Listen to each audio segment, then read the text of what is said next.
The promise that we are given in the New Testament with more frequency than any other promise is John 14:19. Because I live, you will live also. And that is the message of Easter.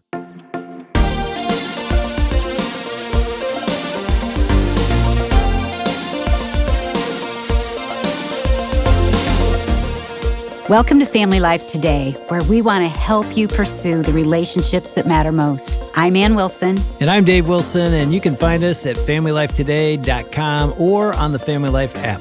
This is Family Life Today.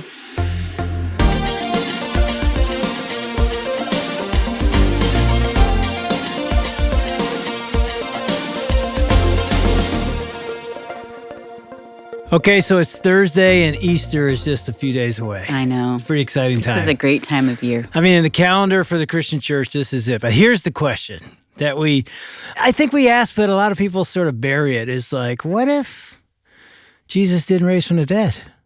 That'd make everything different. I mean, we just go play golf Sunday. Why in the world would we sit at church if it didn't happen? And is there, you know me, this has been a question for me for decades, is there any evidence? Is it just wishful hope, or is there proof? Is there a body of proof? Hey, that's like a good book title.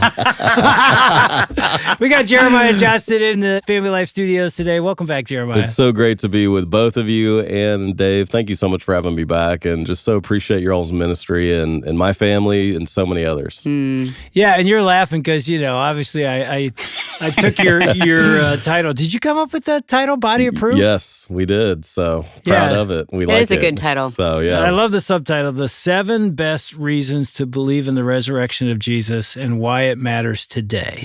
Now, many of our listeners know you, but I mean, you're a PhD. Let's think. Is he the only doctor in the studio? Yep, you're the only doctor in here. I haven't quite gotten my PhD yet. But you've spent decades studying and researching apologetics, right? Tell our audience, what is apologetics? Why is it important? Well, I hate that word because we have to endlessly define it for people because some Christians, unfortunately, think it means we're apologizing for our faith, but it's such a great power word. It means that we have a reason for the hope that is within us. We can actually speak clearly and conversantly to the questions we face today as Christians, and we can bring calm, great answers and draw people into a conversation. It's really about being a Christian thinker. Apologetics was used by Socrates 500 years before the New Testament was even written. It just means give a reason. But my passion, Dave, and I wasn't a Christian thinker at one time in my life. My wife wouldn't have defined herself as a Christian thinker. We were Christians, but we would read that great commandment, love God with all your heart, soul, and mind. And I just felt like there were some pitfalls in my own mind, some doubts, some challenges, and I wanted to become a Christian thinker. So we became our ministry before I ever knew we had one. Really? And that's how Christian Thinkers was launched. So you were a little bit skeptical. Absolutely. Yeah, Dave was too. We were in ministry. Yeah. And I remember walking in on him with the Bible in his lap, and he said, how do we even know this stuff is true? Right. Like, honestly, is this even real? I deconstructed before it was a term. It was a trend thing. In a good way, because it's like, I gotta put this back together and say, is there evidence? So you did that years ago? I did. And so for me, and everyone's journey is different. For me, that meant Audrey and I and our 12-week-old daughter at the time moved to Oxford, England. And I wanted to study the physical bodily resurrection of Jesus Christ. See, honey, we should have just moved to Oxford. Okay, not all of us can get into Oxford. There's something there. So I always caveat it with that, and a PhD knows a lot about a little. So let's, again, assure our audience, I know a lot about a little bit, but the little I happen to know a lot about is the resurrection of Jesus. And why Oxford? It was an opportunity to study at the intellectual Jerusalem. I'm all about bringing Athens and Jerusalem together, the seat of learning, and then the seat of Christian faith and practice, and see what difference it can make in my life. And wow, I heard every argument there was against the resurrection of Jesus from men and women far smarter, far more educated, far more published. And I graduated with my PhD, and I'm more iron-fisted for Jesus Christ and his resurrection than I've ever been in my entire life. I've heard every argument there is against the resurrection. They're utterly unpersuasive. And now I can have conversation with friends based on the evidence, and even before I open the scriptures, and say how we can believe in the bodily resurrection of Jesus. It is a fact, an undeniable fact of history. And as a dad, I'm sure that's been important to you to convey to your own kids and to have those conversations. Absolutely. In fact, on other programs, we're going to discuss, the generation of our kids and our grandkids right now, Generation Z, born since 1996. And you bring up such a vital point, they're so influenced by scientism. They want to have evidence for everything they believe. And that's okay. That's good. And guess what? Christianity can hold up to the evidential check. Unlike any other religion in the world, Christianity puts itself to the historical test and says, hey, test us in this. Our belief system is based in fact and history, real places, real people, real events of history. And because of a fact of history, this is Resurrection Weekend. We can date the resurrection. I get into that in my book, Body of Proof. My wife's birthday, I think, is Resurrection Sunday, April 5th, AD 33. Jesus was likely crucified April 3rd, AD 33. We can get to the exact day of the crucifixion and the resurrection of Jesus. Had we been there, it would have been a cool Easter morning, and the sun would have just been rising, and we would be just outside the city, and to see that tomb empty, a remarkable fact of history, and truly in a devastating passage in the New Testament. In 1 Corinthians 15, Paul says in verse 14, if Jesus has not been raised, our message is empty and your faith is in vain. So that verse right there shows me, as a follower of Jesus, the resurrection of Jesus, it is the centrality of a Christian worldview. And so I'm all about people living in a Christian, and I know you all are too, a biblical worldview. Well, the center of a biblical worldview is the resurrection of Jesus. And so I'm studying, I'm in Oxford, I'm hearing all these arguments, and at the end I'm like, is that all you got? Is that really why? So there is no intellectual reason to not believe in the resurrection of Jesus. It really comes down to just not wanting to believe in it because the evidence, the data is that powerful. So you think that's really at the heart of a person that says, I'm not a believer, I've looked at Christianity and I don't believe. You think, and you deal with these people all the time. I know you put stuff on the internet and they come after you. Yep, they do. And have pushback. What do you think's going on? Do you think it's not based on evidence? It's based on their life? It's based on, we know only the Holy Spirit can draw someone to Christ. And so on this special Easter weekend, as people go to church, the evidence is undeniable. If we cannot believe in the death, burial, and resurrection of Jesus, we shouldn't believe in any of the Roman emperors, because as a Christian thinker, and one of the things I realized, having studied this terminally, doesn't mean it killed me, but it almost did, having a terminal degree, I have to appeal to Roman emperors to have the same attestation, the same evidence that I have for Jesus of Nazareth. Do you realize how remarkable that is as an audience for those that are listening right now? The fact that we have to appeal to Roman emperors for the same level of evidence that we have for Jesus is utterly remarkable. So if we can't believe that Jesus died on a Roman cross, we can't believe anything from history or late antiquity. But again, my wife is like, okay, Jeremiah, what difference does that make in our life and our marriage today? And so I wanted to take all of this learning, and it's the centrality of our faith. And I began to notice that there's not a lot of books just on the resurrection of Jesus. In fact, before I came here to the studios, in the beautiful FamilyLife studios, I just did an Amazon search for books on the resurrection. There's about a dozen. And that's it. And that's it. And you think about all these secondary issues of our faith, there's thousands of titles. So in my opinion, and I say this with love, and I was a product of it, the resurrection of Jesus is under-preached today in the pulpit, and it's understudied. And that's not what it was like in the first century. The resurrection was the rallying call of the new faith. And so my job as a Christian thinker is to help bring the church along and say, hey, here's the body of proof.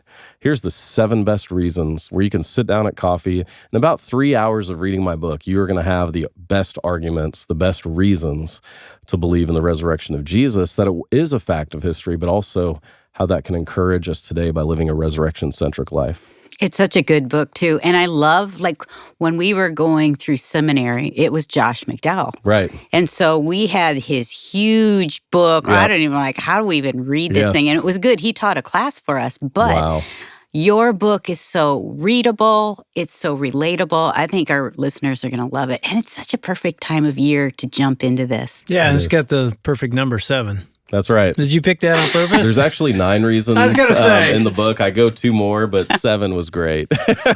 I know. Obviously, as a pastor, Easter's a big deal. Yes. Christmas is a big deal, and in my church, the Super Bowl was a big deal too. That's right. A long story. Amen. But I remember one year, because every year it's like, okay, what am I going to preach? 30 years of preaching the gospel story of the resurrection. One year, I took the account where the women come from the tomb to the disciples, and when they say he's risen, that he's not there, I'm not even remembering exactly who said it's nonsense. Mm-hmm. So we called Easter one year nonsense. Wow. Because I think a lot of the culture hears what you're saying and goes, nonsense, come on, man. There's not really evidence. You Christians just want to believe something. Yeah, this is wishful thinking. Yeah, and then our kids or grandkids get on YouTube and they're like, see, it didn't happen. Mm-hmm. So where do you start? Do you want to go through the 7? Or I would love to do whatever way you all feel led, but what I can just share with you is there is great evidence. Even before we open the scriptures, we can build 65 facts about the life, the death, the burial, and yes, the resurrection of Jesus from Roman sources within 100 years of Jesus's life. So we're in the right place, the right time. We have early eyewitness testimony of this man called Jesus and the impact his movement has made. So before I ever open the scriptures, I can build those facts. But again, I'm all about a conversant faith. So I came up with 7. There's probably more. But there are ways that we can defend and believe in the resurrection better. And here's why it matters. I want to say this before we get in the evidence. There are 300 passages in the New Testament on the resurrection of Jesus. The promise that we are given in the New Testament with more frequency than any other promise is John 14:19. Because I live, you will live also. And that is the message of Easter. And it is a resurrection that is not just a physical bodily resurrection for us. It is a resurrection of the entire cosmos, that heaven and earth will come together in a new heaven, a new earth, and we will have bodies. I coined a new phrase for my book. All right, let's hear it. We will be undieable. Undieable. We will have undieable bodies, and deathlessness will be the centrality of our existence. And it's a body that never needs upgrading, never has senior moments. And this gives us hope. And again, nobody expected the Messiah to die and rise again. Like we read Isaiah 53 now and we think, how could they have not gotten it? Well, all you have to do is you open up the New Testament. Jesus, one of my points is that Jesus called his shot. We think of Babe Ruth calling his shot. I was speaking to baseball players recently and showed how we could evidence the resurrection the same way we evidence how Ruth called his shot. Well, Jesus, if he had a hashtag, it would have been hashtag on the 3rd day. If you read the scriptures, Jesus was constantly predicting his death and resurrection. This is one of my 7. He takes Hosea 6:2, Jesus does. On the 2nd day, you will revive us. On the 3rd day, he will raise us up. And he says, hey, I'm going to apply that Old Testament passage to myself. I'm going to messianize. I'm even going to eschatologize. I'm going to apply that because I'm Messiah. You're throwing out some deep words there. I like it. I can apply that passage to myself because after I rise again, you're going to remember I quoted Hosea 6:2 and 3 to you. And so on the 3rd day, on the 3rd day, Mark 8:31, Mark 9:31, Mark 10:33 and 34, Jesus is predicting his resurrection. So there are a lot of skeptics out there that say, oh, Jesus, people made him God later. He didn't really know what his mission was. People after, around the time of Constantine, they deified him. But no, Jesus knew what his mission was. Jeremiah, I'm amazed. Like I'm in the Gospels right now. He says it over and over to the disciples. So, I'm like, how did they not remember that he said this? But he was so clear. He was. And how did they not? Well, and I think it was the messianic expectation of that time. And this is where we have to guide, like if we're sitting with a skeptic having coffee, it was a time of oppression. And so if you read the Dead Sea Scrolls, the Essene community, they were expecting a Messiah to come who would kill the Roman occupiers, vanquish a corrupt priesthood, cleanse a defiled temple. They wanted a conquering champion, not a dying Messiah. And so the fact that Jesus, the message of Jesus' resurrection, was what started the early church, it could not have been a worse talking point to begin any religion. And so part of my book is, if the disciples wanted to invent religion, they did a really bad job with the story. Because nobody would have made up a resurrection story. Nobody believed in resurrection and Greco-Roman thought, life. It was, we live in a day now where zombies and coming back from the dead, it's just part of our entertainment. It's part of things that people enjoy. That was not the case in the first century. And so Jesus called his shot. Point 3, here's another fun word for you, adumbrated. Jesus foreshadowed his resurrection by raising others from the dead, showing that he himself had power over death. There's 8 resurrections in the scripture. There's 3 in the Gospels. Jairus' daughter raised from the dead. The widow of Nain's son, Luke 7, raised from the dead. And then, of course, John 11, Lazarus raised from the dead. And then it's beautiful to me that all of the archaeology that we see, all of the burial traditions we see in Jerusalem, this is some of that evidence outside the Bible, shows that the Gospels get it right. In fact, there's an atheist archaeologist, Jody Magnus from University of North Carolina. She says the entire trial and execution, what she calls the juridical procedure of the Gospels, they get it right based on the evidence of Jewish burial traditions and archaeology of the first century world in Jerusalem. And so what I'm getting at, there is an abundance of evidence, and this evidence will change our lives if we allow it to. And if you all don't mind me sharing, never far from my mind, as I was writing this book, was my nephew, Wesley. Yeah, it's in your foreword. Yeah. My little sister, Jenny Lee, amazing, godly woman. She and her husband, they have 4 children. One is now in heaven. Wesley was stillborn, 25 weeks. Jenny Lee obviously devastated. And so every time I was writing a page about the resurrection, she was never far from my mind. It's like, okay, how could this fact, these evidences that I'm giving you right now, how could that encourage her today? How could this point evidentially become a pastoral point in her life? And that's when I realized that the resurrection is the key that unlocks all of the great Christian disciplines in my life. The belief in resurrection unlocks undying hope. The resurrection unlocks joy. The resurrection is the key that unlocks my ethics. I love that after 58 verses in 1 Corinthians, Paul says, okay, because of the resurrection, we're going to be steadfast. We're going to be immovable. We're going to always be abounding in the work of the Lord. And then, there were no chapter and verse divisions in the New Testament. The very next verse is, we have people suffering. We need to take an offering. Get your checkbook out. So even it seems that the resurrection is the key to our ethics. It is the fact that drove the church to, as Acts says, literally take over the world. And I want the resurrection to take over my life to where I have that hope every day.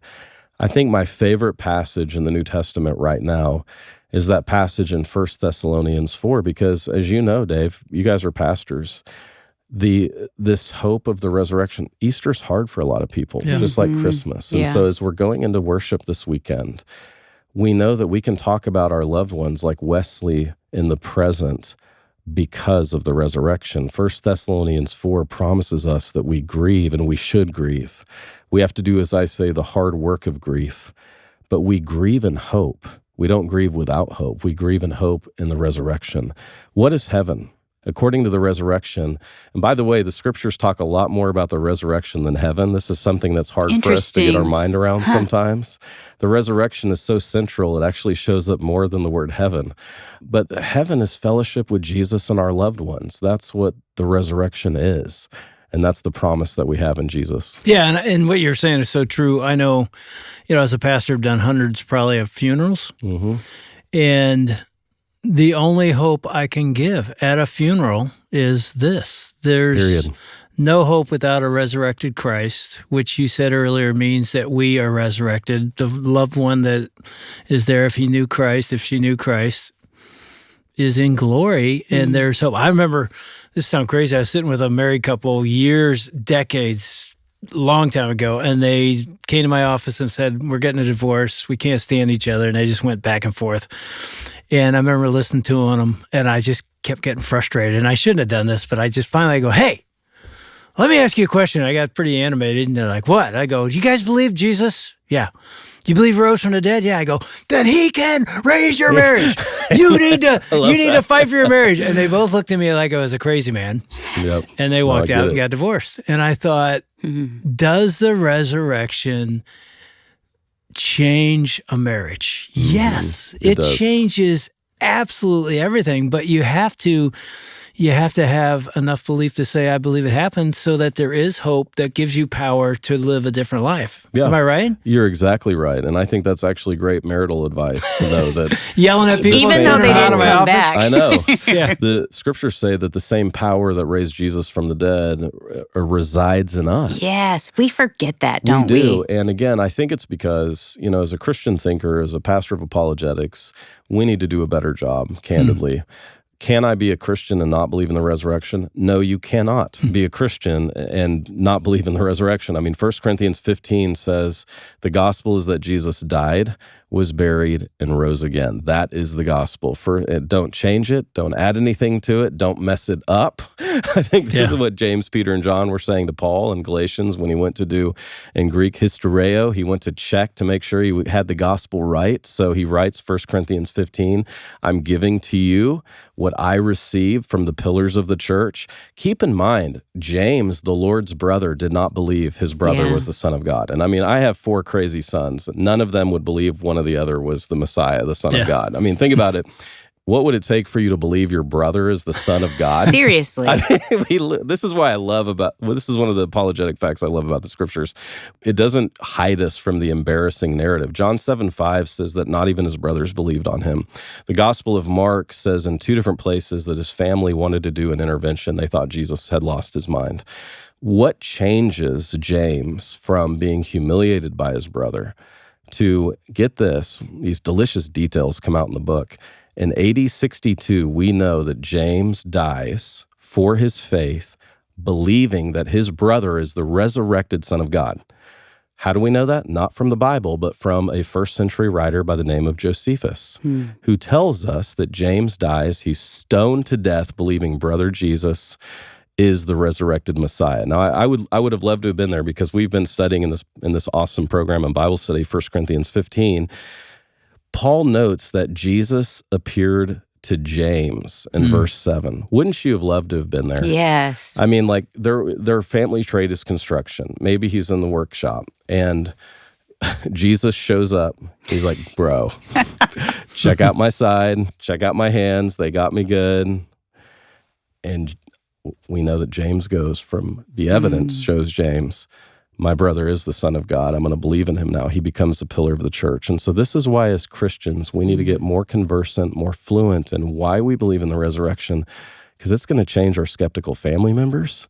It's going to turn around the lives of the people that we love, because our belief is based in fact. I want to keep saying that. We live in a world of, and don't tell me you can't get the body of proof.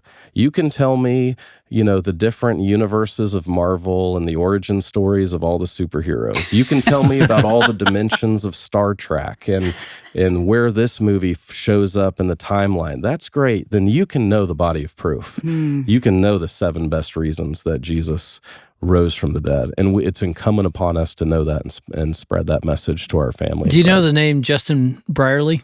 Dear friend of mine. He's coming to my conference in a few months. So. Yeah, I figured you did. He was on, we have a podcast with Shelby Abbott with FamilyLife that's really targeted toward the next generation. And Shelby recently had Justin on, and I thought I'd play you a clip of what he said, and then you can just respond to it. Okay. What I've often heard people say is, wouldn't you have to kind of discount all of the gods out there? You'd have to investigate every religion in order to know which one is true. And my view is, no, it's more like having a bunch of keys. And when I go to our church to unlock the door, there's quite a few different keys on a big key ring that I could try in the door. But once I found the correct one and it unlocks the door, I don't then methodically go through all the others just in case any of them open the door too. I know I found the one that opens the door. And I think it's the same with Christianity. You don't have to exhaustively research every religion or view of God out there to know that you found the correct key that opens the door. Because if it's true that Jesus Christ did die and rise again from the dead, then you can trust that what he said about himself is true, that he was God, that he had come to fulfill all of the Old Testament. And so for me, that's been really helpful because you have something very solid at the center of Christianity, a truth claim. It's not just, something someone dreamed up. It wasn't just a revelation from heaven given to Muhammad. It wasn't just, something discovered on some mysterious gold plates by Joseph Smith. There was a real historical claim in the first century that a man called Jesus Christ, who everyone knew about, had died and been raised again. And if you can show that that's historically plausible, that actually makes sense of a lot of other data around it, which I think it does, then you've got a very powerful argument, I think, that actually Christianity is true. Justin nails it. I totally agree with him. Here's the beautiful fact about Christianity is we actually need to know precious little to become a Christian. Christianity has inspired literature, the arts, the humanities, universities, healthcare, the great libraries, the first art galleries. But what do you actually need to know to become a Christian? Jesus loves you. He died and he rose again. I mean, we can geek out, Dave, and Anne and theology and all that, but isn't it beautiful that the gospel, we come by faith like a child? And that is the gospel. And I think sometimes we make the gospel a little too hard. And, you'll know you're hitting it when it almost seems too good to be true. That's the gospel. And Justin gets the facts right. There are a lot of questions in the Bible. There's 3,200 questions in the scripture. By the way, there's 7,400 promises. So there's 2 promises for every question in the Bible. Don't you love all these stats? I love it. But so it's okay to ask questions. There's things that we're going to agree to disagree about as believers that we'll find out in heaven someday. But the thing that we need to get right is the resurrection. I tell this to my daughter who wants evidence. She's in that Gen Z crowd. Why are you Christian, Daddy? Do I need some kind of crutch? Do I need some emotional help? I'm a Christian because Jesus died and rose again. It's a fact of history. It compels me to belief, and it's changed my life. And so, again, my hope and prayer this weekend that this Easter will be different, that you'll leave with hope, that you'll have a hope that unlocks joy in your life to face whatever you might be facing. The resurrection fired up the disciples on the road to Emmaus. Luke 24:21, they were dejected. We had hoped he was the Messiah. And then Jesus shows them, what does he do? From the scriptures. Yep. So we get into the word, into the evidence, and then they say, were not our hearts burning within us? How could we have been so blind in that moment? And so, that's what anxiety, that's what doubt can do to us. I'm hoping and praying that today's conversation will clear up the clouds of doubt in someone's heart who's listening.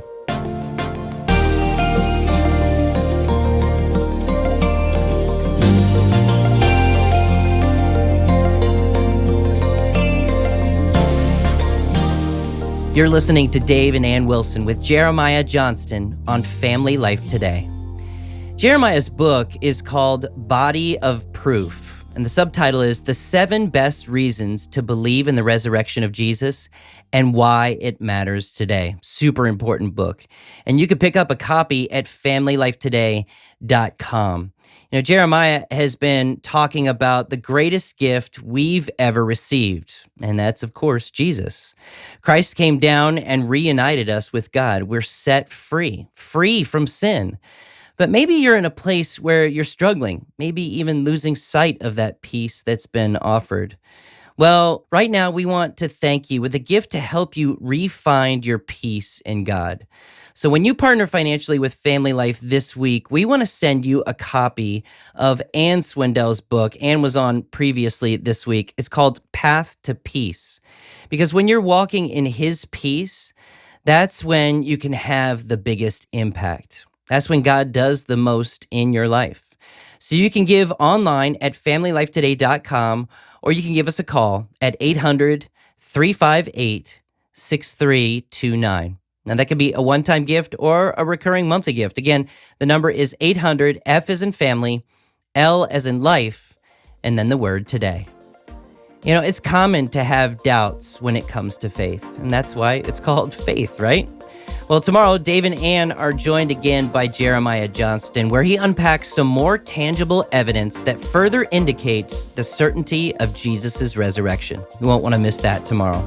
On behalf of Dave and Ann Wilson, I'm Shelby Abbott.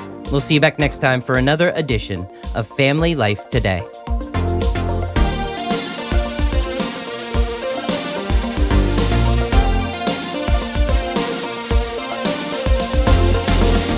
Family Life Today is a production of Family Life, a crew ministry, helping you pursue the relationships that matter most.